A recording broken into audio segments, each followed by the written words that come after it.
தற்கொலைக்கு தூண்டுவதா எண்ணப்படுமா அப்படின்றத கமெண்ட்ல சொல்ல மறக்காதீங்க. அது மட்டும் இல்லாம இப்போ சமீபத்துல அதிக அளவுல சொல்லப்படுற ஒரு விஷயம் என்ன அப்படின்னா, டீச்சர்ஸ் கைகள்ல இருந்த கம்புகள் என்றைக்கு பறிக்கப்பட்டதோ அன்றைக்கே காவலர்களுடைய கைகளிலே லத்திகள் திணிக்கப்பட்டு விட்டன அப்படின்னு சொல்லிட்டு சொல்லப்படுது.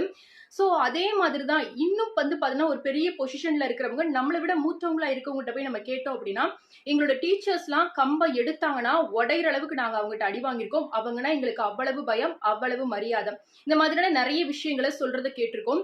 ஆனா இன்றைக்கு ஒரு டீச்சர் ஒரு மாணவனை ஏதோ ஒரு விதத்துல கண்டிக்கிறாங்க அப்படின்ற பட்சத்துல அவங்கள பழிவாங்கும் அப்படின்ற ஒரு எண்ணத்தோட தான் நிறைய விஷயங்கள் நடக்குது. சோசியல் மீடியாவிலும் நான் நிறைய பாக்குறோம்.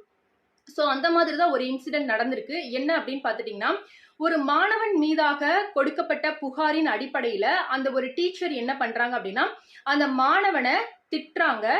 சோ அந்த டைம்ல அந்த மாணவன் வந்து என்ன பண்றா அப்படின்னா தற்கொலை பண்ணிக்க. அந்த மாதிரி ஒரு ஆசிரியர் திட்டுவது தற்கொலைக்கு தூண்டினதா எடுத்துக்கொள்ளப்படுமா அப்படின்ற மாதிரியான ஒரு கேள்வி எழுப்பப்பட்ட டைம்ல உயர் நீதிமன்றத்துல ஒரு ஜட்ஜ்மெண்ட் கொடுக்கப்படுது.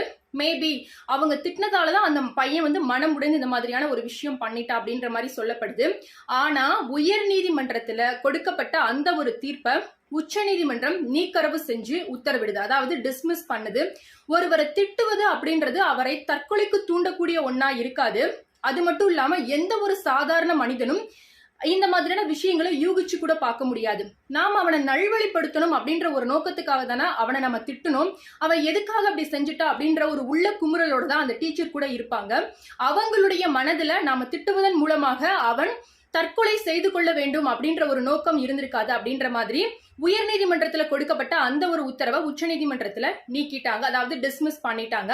சோ இந்த ஒரு வீடியோ உங்களுக்கு யூஸ்ஃபுல்லா இருந்தது அப்படின்னா லைக் பண்ணுங்க, ஷேர் பண்ணுங்க, உங்க ஃப்ரெண்ட்ஸ் அண்ட் ஃபேமிலிஸ்க்கும் மறக்காம சேனலை சப்ஸ்கிரைப் பண்ணுங்க. இதை போல நிறைய பதிவுகளுக்கு கமெண்ட்ல சொல்ல மறக்காதீங்க.